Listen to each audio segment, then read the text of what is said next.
HPV vaccine ಬಗ್ಗೆ ತುಂಬಾ ಜನ ಡೌಟ್ ಇದೆ. ಚಿಕ್ಕ ಮಕ್ಕಳಿಗೆ ಅಷ್ಟೇ ಕೊಡ್ಬೇಕಾ, ಪ್ರೆಗ್ನೆನ್ಸಿಲ್ ತಗೋಬಹುದಾ, ಎಲ್ಲಿ ಸಿಗುತ್ತೆ, ಯಾರಿಗೆಲ್ಲ ಫ್ರೀ ಆಗಿ ಸಿಗುತ್ತೆ, ಇದ್ರ ಸೈಡ್ ಎಫೆಕ್ಟ್ಸ್ ಏನು, ಈ ಡೌಟ್ಸ್ನೆಲ್ಲ ಕ್ಲಿಯರ್ ಮಾಡೋಣ. ಮೊದಲೇದಾಗಿ 9 ರಿಂದ 14 ವರ್ಷದ ಹೆಣ್ಮಕ್ಳು ತಗೊಂಡ್ರೆ ತುಂಬಾ ಒಳ್ಳೆಯದು. ಪ್ರೆಗ್ನೆನ್ಸಿಲಿ ದಯವಿಟ್ಟು ತಗೋಬೇಡಿ. ಆಲ್ರೆಡಿ ಒಂದು ಡೋಸ್ ಆಗಿದೆ ಅನ್ನೋರು ಡಿಲಿವರಿ ಆದ್ಮೇಲೆ ತಗೊಳ್ಳಿ. ಡಿಲಿವರಿ ಆಗಿದೆ, ಬ್ರೆಸ್ಟ್ ಫೀಡಿಂಗ್ ಅಲ್ಲಿ ಇದೀನಿ ಅನ್ನೋರು ತಗೋಬಹುದು. ಹೆಣ್ಮಕ್ಳು 45 ವರ್ಷ ಮೇಲ್ಪಟ್ಟು ಅಂತವ್ರಿಗೆ ಲೆಸ್ ಎಫೆಕ್ಟಿವ್. ಒಂದ್ಸಲ ನಿಮ್ ಡಾಕ್ಟರ್ನ ಕನ್ಸಲ್ಟ್ ಮಾಡಿ ತಗೋಬಹುದು. ಈ ವ್ಯಾಕ್ಸಿನ್ ನ ಗಂಡ್ಮಕ್ಳು ಕೂಡ ತಗೋಬಹುದು. ವ್ಯಾಕ್ಸಿನ್ ನ ಡೋಸ್ ಎಷ್ಟು? 9 ರಿಂದ 14 ವರ್ಷ ಒಳಗಿರುವಂತಹ ಮಕ್ಕಳಿಗೆ 2 ಡೋಸ್.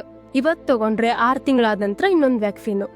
15 ರಿಂದ 45 ವರ್ಷ ಒಳಗಡೆ ಇರುವಂತಹ ಹೆಣ್ಮಕ್ಳಿಗೆ 3 ಡೋಸ್. ಇವತ್ತು ತಗೊಂಡ್ರೆ 1 ತಿಂಗಳ ನಂತರ ಇನ್ನೊಂದು, 6 ತಿಂಗಳ ನಂತರ ಇನ್ನೊಂದು. ಈ ವ್ಯಾಕ್ಸಿನ್ಗೆ ಯಾವುದೇ ಮೇಜರ್ ಸೈಡ್ ಎಫೆಕ್ಟ್ಸ್ ಇಲ್ಲ. ಜಸ್ಟ್ ಇಂಜೆಕ್ಷನ್ ಹಾಕಿರೋ ಜಾಗದಲ್ಲಿ ನೋವು ಕಾಣಿಸ್ಕೋಬಹುದು ಅಥವಾ ಮೈಲ್ಡ್ ಆಗಿ ಜ್ವರ ಕಾಣಿಸ್ಕೋಬಹುದು. ಇದು ತುಂಬಾ ಕಡಿಮೆ ಜನಗಳಲ್ಲಿ ಕಾಣಿಸ್ಕೊಳ್ಳುತ್ತೆ. ಈ ವ್ಯಾಕ್ಸಿನ್ ಎಲ್ರಿಗೂ ಫ್ರೀನಾ? ಇಲ್ಲ. 9 ರಿಂದ 14 ವರ್ಷ ಒಳಗಡೆ ಇರುವಂತಹ ಹೆಣ್ಮಕ್ಳಿಗೆ ಗವರ್ನಮೆಂಟ್ ಫ್ರೀ ಆಗಿ ಕೊಡ್ತಾ ಇದೆ. ಬೇರೆಯವರು ಪ್ರೈವೇಟ್ ಅಲ್ಲಿ ಹಾಕಿಸ್ಕೋಬಹುದು. ಹಾಗೆ ಈ ವ್ಯಾಕ್ಸಿನ್ ಎಲ್ಲಾ ಗವರ್ನಮೆಂಟ್ ಹಾಸ್ಪಿಟಲ್ ಅಲ್ಲಿ ಸಿಗುತ್ತೆ. Like PHC, CHC, district hospital ಎಲ್ಲ ಕಡೆ ಸಿಗುತ್ತೆ. ಈ ತರ ಹೆಚ್ಚು ಆರೋಗ್ಯ ಮಾಹಿತಿಗಾಗಿ ಫಾಲೋ ಮಾಡೋದನ್ನ ಮರಿಬೇಡಿ.